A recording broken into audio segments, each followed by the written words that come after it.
大人，孙强寡母已经安顿妥当，我已交代地保对他多加照顾。可怜呐，只怕又将是白发人送黑发人的人间惨事啊！大人，孙强的案子，难道就不能法外施恩吗？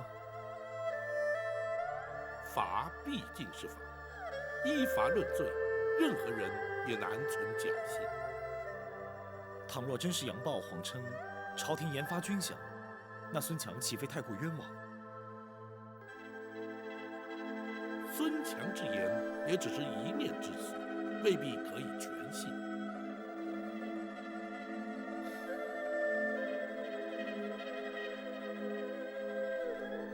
坊间对军民之间相处的情形如何表示？商州马军一向军纪严明，军民之间相处融洽，从未发生过类似孙强的案件。那就更令人费解了。且待明日问过杨豹之后再议吧。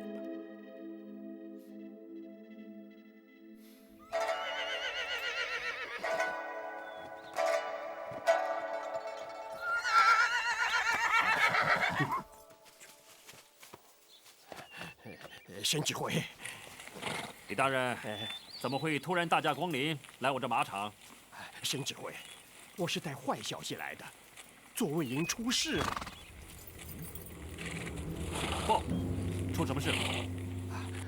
他营中的一个士兵叫孙强的，犯了抢案，原因是左卫营已经半年没有发军饷了。什么？这个杨豹，他想找死不成？是啊，这件事的确很麻烦呐。沈指挥啊，好了，我会处理的，你不用管了。哎呦，沈指挥，不是我要管，是包大人要管呐。哪个包大人？开封府府尹包拯，包大人呐。此事他怎么会知道？本官将那孙强判了死罪，呈到开封府请包大人勾决，没想到包大人竟然亲自来商州查问了。此事为何不先通知我呢？本州以为杨豹已经向沈指挥报告过了，所以，那包大人打算怎么做？包大人下令，要杨豹明日前往州衙问话。本州是特地前来知会沈指挥的。我知道了。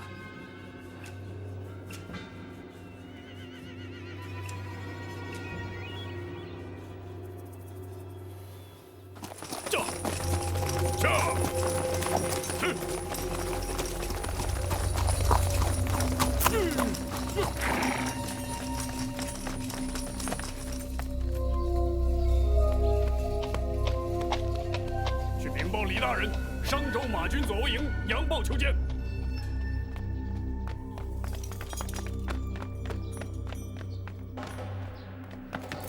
大人，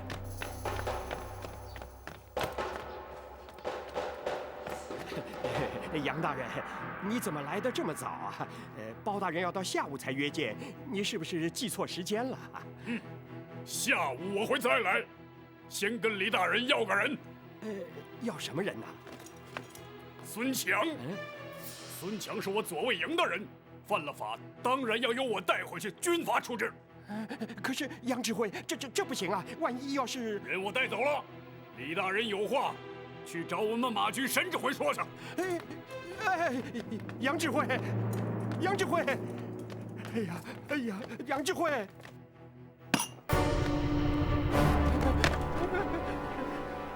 哼，你为何不拦住他？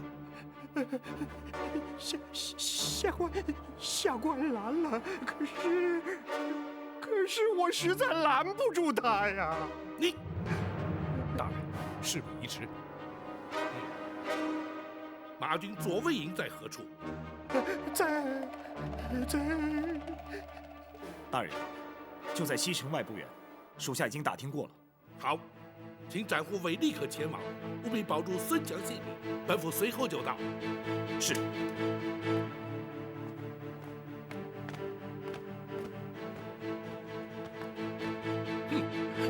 本府事后再与你计较。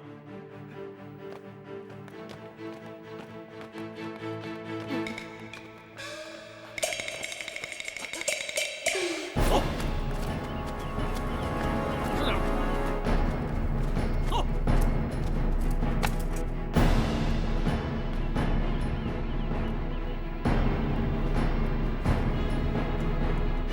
孙强，属下在。你竟敢跑到营外去抢老百姓的财物，简直把我们左卫营的脸全都丢光了！属下知罪。如果人人都选你，我左卫营还有没有军阀军纪了？没发军饷是朝廷的问题，连我也没有拿到，你去外面乱嚷嚷什么？啊！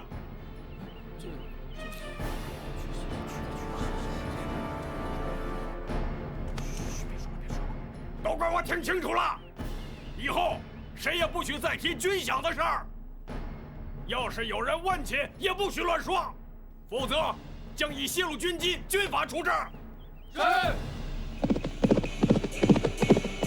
驾！驾！孙强，抢夺老百姓的财物是死罪一条，这谁也救不了你。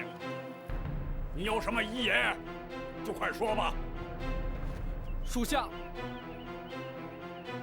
还有一高龄老娘。我知道了。等朝廷补发下军饷，我会去拿给他，你就放心吧。多谢指挥。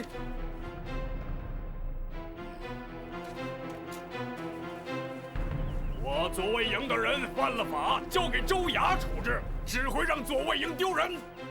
本指挥依军法判孙强斩首示众。来人，在，准备行刑。是。斩。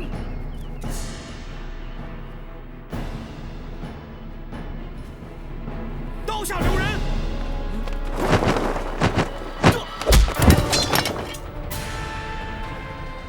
大胆！你是什么人？竟敢阻止行刑！别管我是谁，你何不先问清楚，他为什么要去抢人财物？问清楚之后再杀也不迟啊！在我左卫营，我说杀谁就杀谁，有谁敢管？原来在这里你就是王法。少说废话！来人，在！把他给我拿下！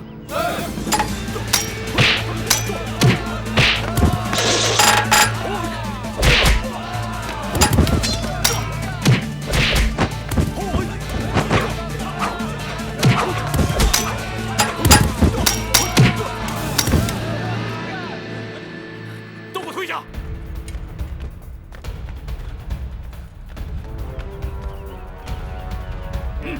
大人，终于打算自己出手。老子和你拼了！啊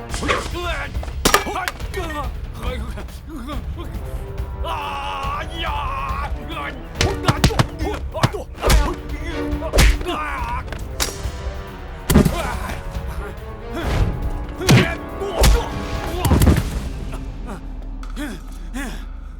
左卫营听令，格杀勿论。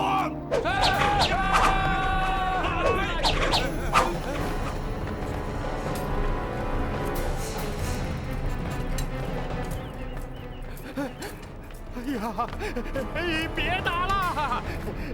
别打了！别打了！都是自己人，自己人呐！别打了！别打了！李大人，你来干什么？本州是来带孙强回州衙的。孙强是我左卫营的人，你若想要人，去找我们沈指挥要去。放肆！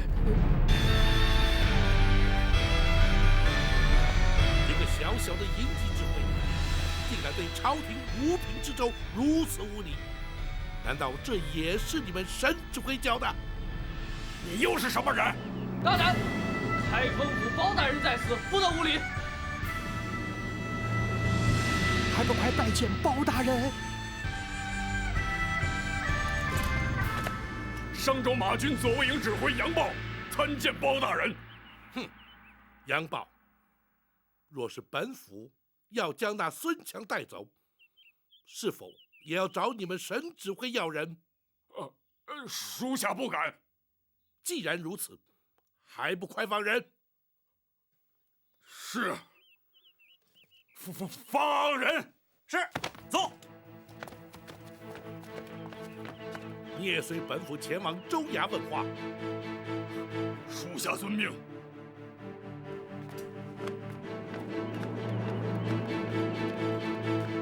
杨护卫，大人请你带着张龙、赵虎留在营中，询问有关官兵未发军饷之事。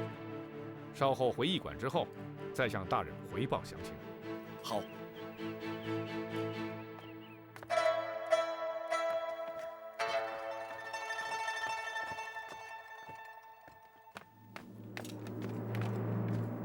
杨豹，左卫营半年未发军饷之事，你可有说辞？回包大人，根本就没这回事儿。他若并无此事，那孙强为何要编造谎话？属下个性较直，平时对营中官兵的管教也比较严。孙强曾经被属下处罚过，他是挟怨诬告。即便如此，他乃是州衙在押人犯，你怎可率众前来将他强行押走？回包大人，孙强是左卫营的士兵，按照朝廷律法，军中有权依军法处置。然而，他犯下抢夺之罪，案发于商州州衙辖区，州衙同样有权依法将他拘捕就办。包大人，商州马军一向军纪严明，孙强犯下抢案，严重损害了军民关系。我是为了速审速判，以安抚民心。听你之言，似乎理直气壮。然而，商州州衙已将孙强一案上呈开封府，由本府公决。如今，此案已属开封府直接侦办，军方不得再行插手。你可明白？是。此案，本府还要深入了解。你且先回营去，听候传唤。是，属下告退。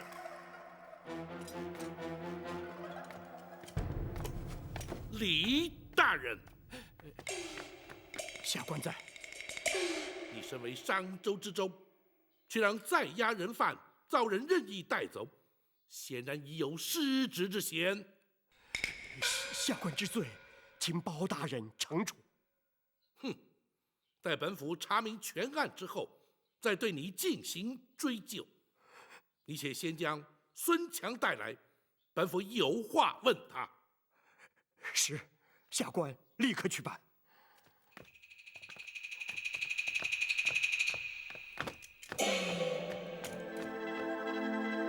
大人，杨豹与孙强各执一词，只怕此案还得费番周折。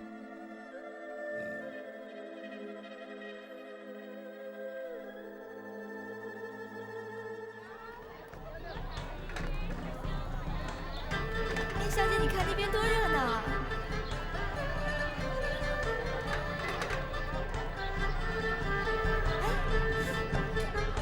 我们到那边去看看吧。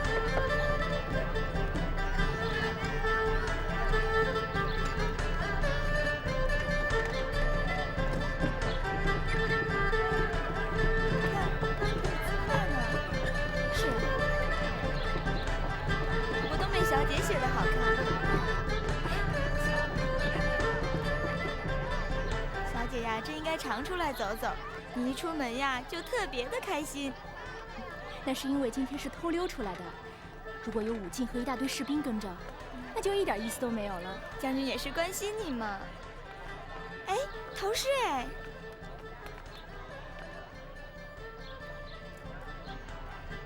小姐，你看，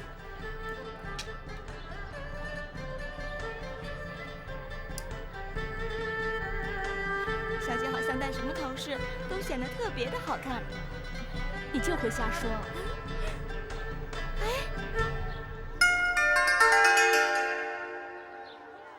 你看，是他。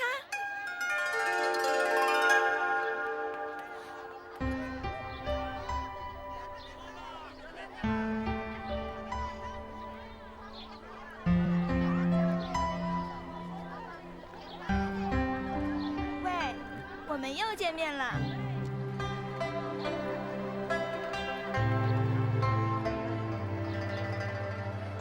真的是你？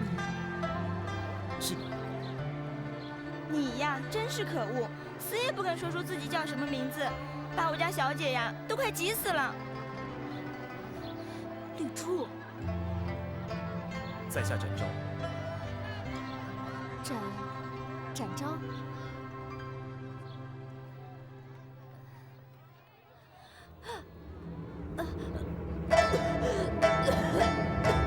小姐。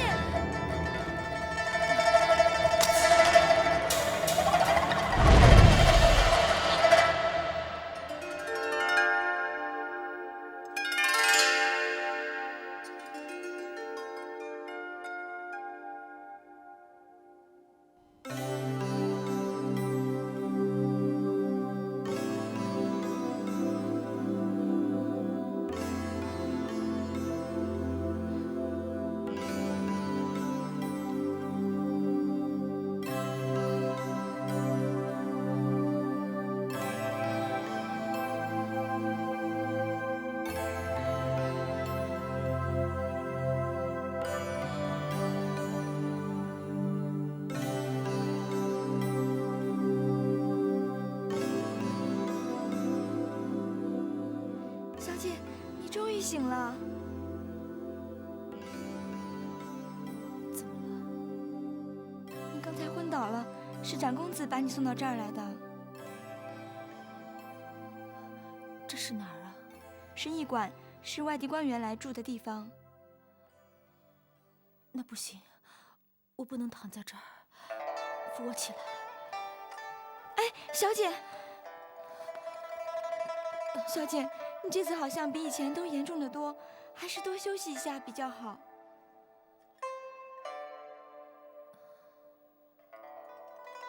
他呢？展昭呢？啊，他在院子里，他呀担心的不得了，还告诉我，如果你醒了，要立刻通知他。我呀这就去告诉他。绿珠，小姐，难道不该跟他说吗？不是，我是要交代你，别告诉他我的身份，也别告诉他我姓什么，住在什么地方。为什么？他不一定是坏人，也许还是个官呢。为什么小姐不准说呢？你别管为什么，不准说就是不准说。好，好，我不说就是了。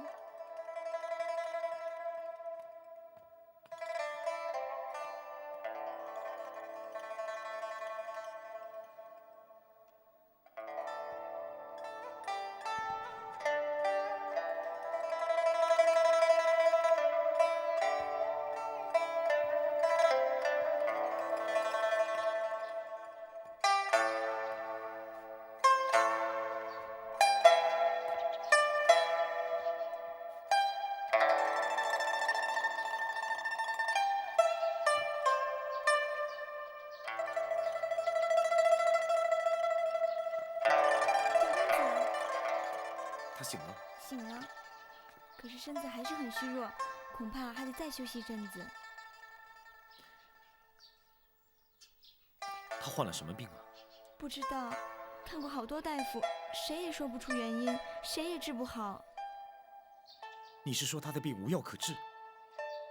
嗯，是。小姐的命好苦，她人长得好，心地更好，又那么年轻，可是偏偏得了这种治不好的病。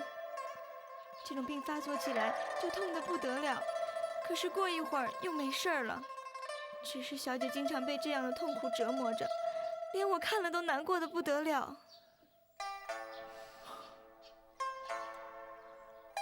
等他休息好了，我派人去通知你们家里，再接你们回去。不行，我们自己回去就行了。要不我送你们回去？啊，不用了。为什么不行？因为，哎呀，不行就是不行嘛！求求你不要再问了嘛！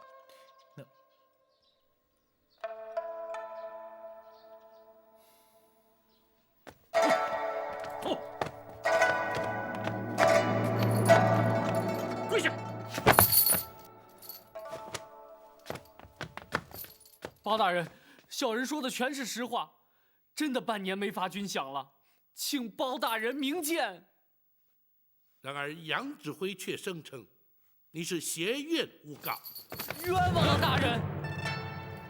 小人真的没有说谎，朝廷研发军饷的事儿，全营兄弟都知道，包大人可以去查，自然就明白了。本府当然会查。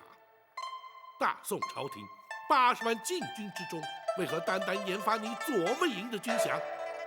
不，大人，不只是我们左卫营，右卫营同样也没发呀。此话怎讲？商州马军左卫营、右卫营半年没发军饷了。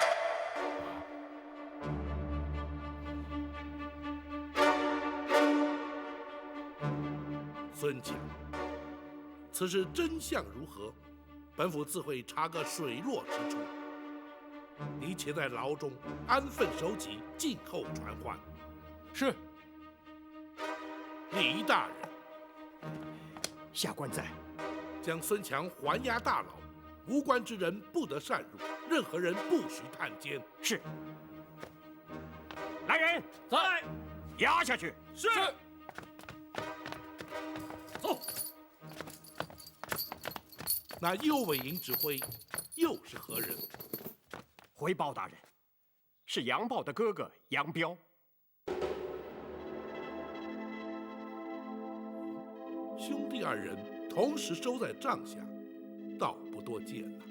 哦，他们两位都是在商州马军指挥沈让的一手提携下升任的。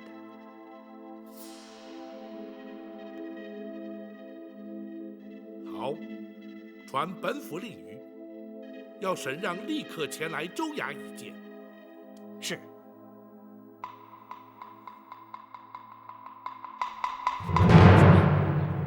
包大人要见我。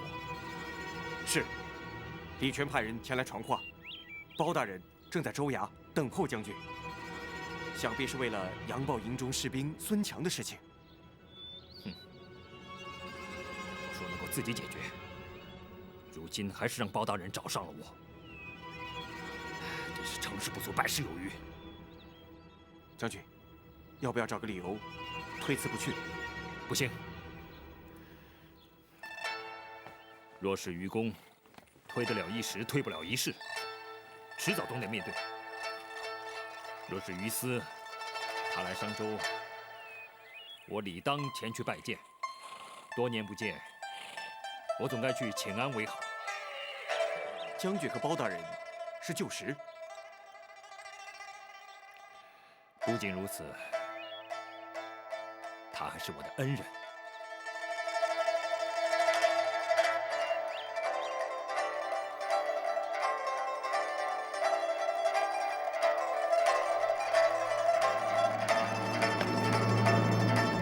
末将叩见包大人。免礼。谢包大人。 6年不见，你已升任马军指挥了。若不是包大人当年保举，末将绝无今日。不，那是你自己努力。若非你立下战功，又怎会有如此功名？你任马军指挥多久了？回包大人，3年了。哦，想必你在边关3年。 立下战功无数，才会晋升如此之快呀！末将无时无刻不思竭尽心力报效朝廷。以报答包大人当年提携之恩。当初本府的确是没有看错你，不过你麾下左右卫营，又怎会发生如此情事？本府倒要听听你怎么说。回包大人，商州马军的军饷从未延迟发放。如此说来，是左右卫营扣饷不发。商州马军一向纪律严明，末将自信，绝对无人敢扣饷不发。然而那士兵孙强却是言之灼灼，又是何故？或许孙强是挟怨诬告，你又如何判定？末将立刻回营详查，请包大人允许末将明日再来回报。无论是扣饷不发，或许孙强是挟怨诬告，末将在查明之后，都会承担督下不严之罪，任凭包大人处置。这话说的倒有担当。好，本府明日就等你给个交代。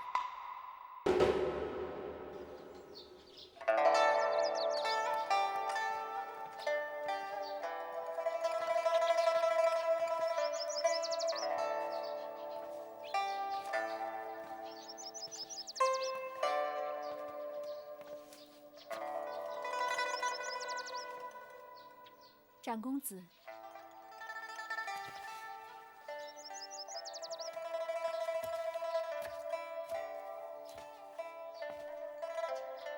你休息好了？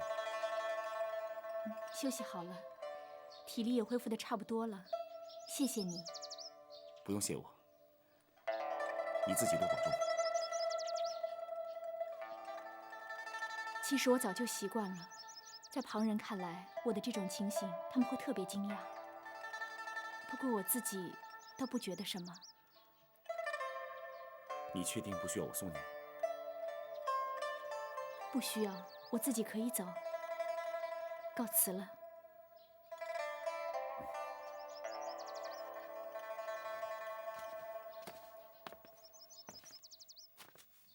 小蝶姑娘。我们还会再见面吗？其实，我也曾经想找你致谢，却不知道上哪儿去找。没想到，我们却再次相遇。我想，如果我们有缘的话，我们一定会再见面的。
姐，你在想他？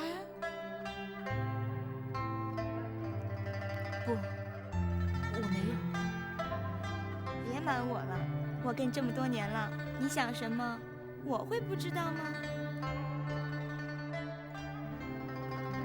不可能的。为什么不可能？你以为我为什么不准你告诉他我的身份？为什么不准你告诉他我姓什么，住在什么地方？我问过了呀，可是你不肯告诉我嘛。那是因为我不能再见他。为什么？小姐明明喜欢他，而且谁也看得出来，他也喜欢小姐，为什么不能再见面呢？见了又怎样？难道让他眼睁睁地看着我病死，却一点办法都没有？小姐，那种幸福离我实在是太遥远，我没有那个福分。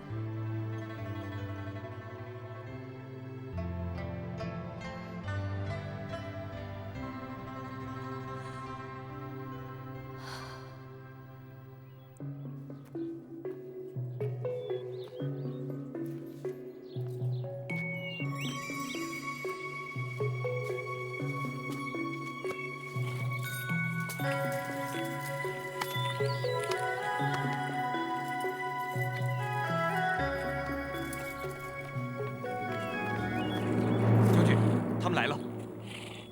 将军，属下兄弟该死，请将军恕罪。你们的确该死。将军开恩呐！克扣军饷就是死罪，你们要我如何开恩？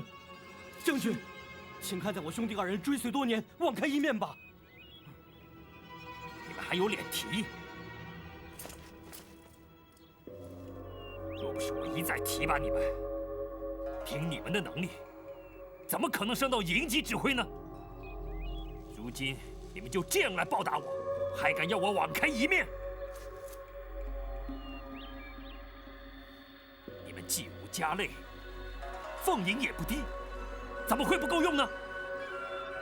我们是欠下了赌债，所以……住口！我平日里怎么告诫你们的？要你们把士兵当做自己的亲手足，你们竟敢打营中兄弟们的主意，我的话是不是全忘了？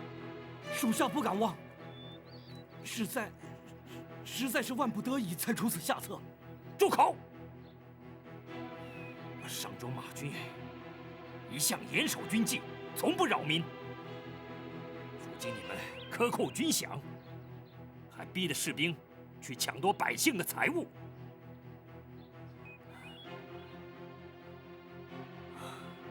我马军的军誉岂不被你们毁于一旦？我生平最恨的就是害群之马。孙强也好，你们也罢，既然犯下的是死罪，我也不必在包大人面前丢这个人。武进，刀来！将军饶命啊！将军，拿来！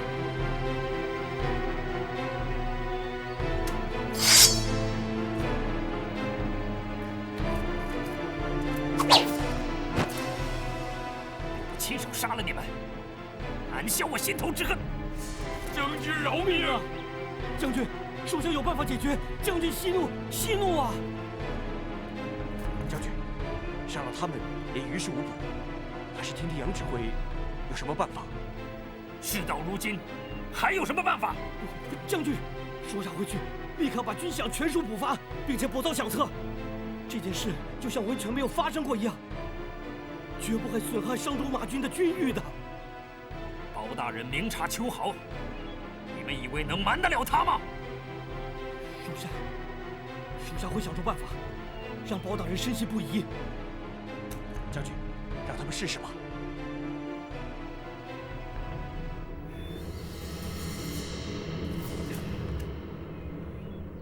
是为了保全商州马军的颜面，我绝不会饶了你们。谢将军开恩。开恩。不过话说在前面，如果包大人不相信你们的话，就乖乖的等候受罚，休想要我为你们说一句好话。是，将军放心，属下的办法一定可行。哼，快去！是。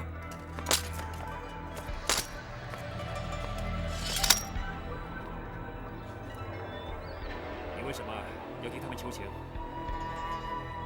将军如果杀了他们，恐怕难向包大人交代的。他们若是有银子补发，就不会动克扣军饷的主意了。去问问他们缺多少。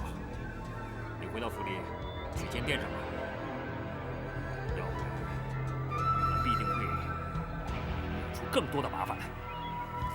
是，将军。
哥，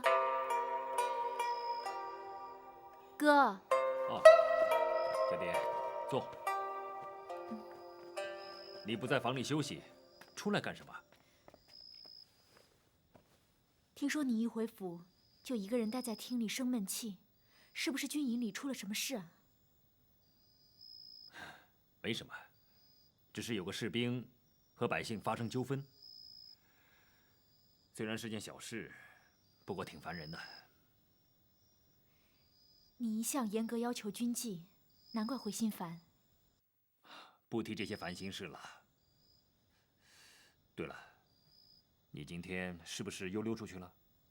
你可要说实话。哥，你怎么会知道的？武进在府里找不到你，还不急着向我禀告？将军，小姐常出去散散心，对身体有好处。我知道，如果以后出去的话，一定要带上武进嘛。我才不要呢！这么多官兵跟着，还逛什么街啊？根本就是游街示众嘛！你呀，就是不肯听话。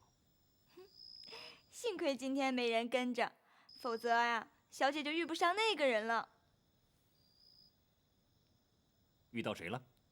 就是上次救我们的那个人呀。这回你们总该问出他的姓名了吧？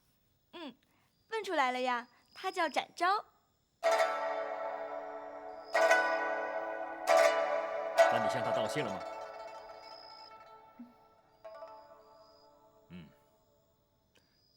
那就好，这样就可以不必耿耿于怀了。展公子还问小姐住在什么地方，他还想和小姐再见面呢。绿珠，那就不必了。既然已经道过谢，又何须再见面？哥，人心难测。虽然他救过你，可是难保他以后不会再伤害你。他不是坏人，而且有可能也是来自官府。不管他来自何处，既然没有这个必要，又何必牵扯不清？可是将军，展公子对小姐很好的呀。绿珠，这件事轮不到你插嘴。哥，你这是干什么？好好的，为什么对绿珠这么凶啊？我说不要见面就不要见面，哪来那么多话？绿珠，你给我安分点儿。不准再随便带着小姐溜出去。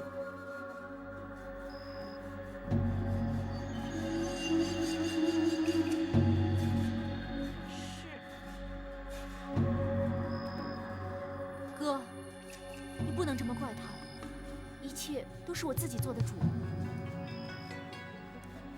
那好，那你给我听清楚，以后你和他不准再见面。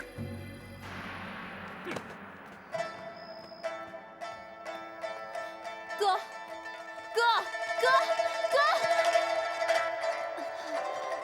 小姐，小姐，小姐，小姐。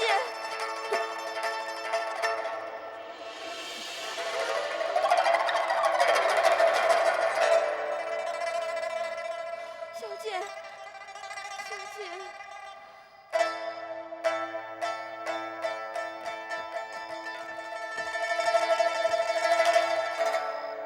从今天起，没有人跟着，绝不准小姐再出门。是。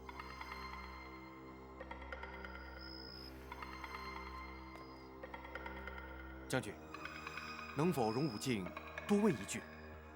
说吧。将军为什么不让小姐和他见面呢？你知道展昭是什么人吗？展昭是御前四品带刀护卫，江湖人称南侠。他毕竟来自江湖，又怎么会安定下来？如果小蝶和他交往，后果又会如何？将军是怕小姐受到伤害。展昭一旦离开，小蝶一定会伤心难过。他这辈子已经够苦了，我不能眼睁睁地看着他再增加这份无谓的痛苦。如果展昭肯为了小姐安定下来呢？倘若如此，受伤害的就是展昭了。为什么？我一直不敢让小蝶知道。大夫说，他最多只剩下3个月的寿命。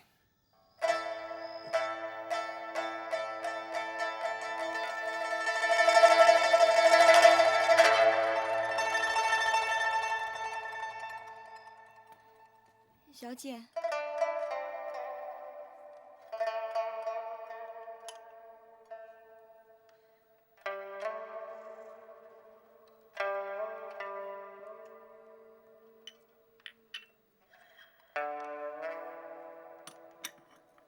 小姐再忍一忍，药效很快就发挥了。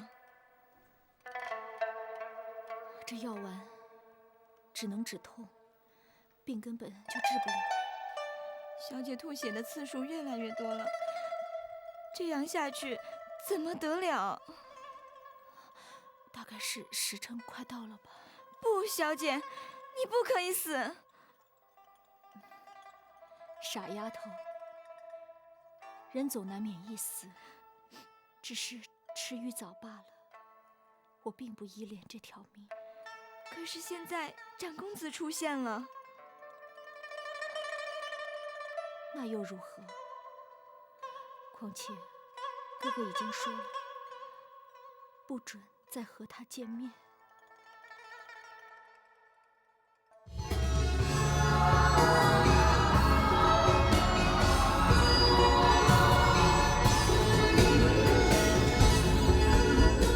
强出头不服输，自寻烦恼，天外有天比你高。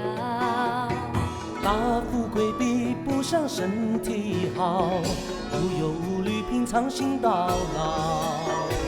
看得透想得开，别爱计较，宽宏大量开口笑。我朋友要比多仇人好，让人一步世界大多了。真心好，久了总会被看到，不需要急着让别人知道。承诺，友谊才是宝，强国人情冷暖最明了。现在将谁傻瓜胭脂过早？人会好心有好报，人生有什么才不算少？自己快乐满意就好。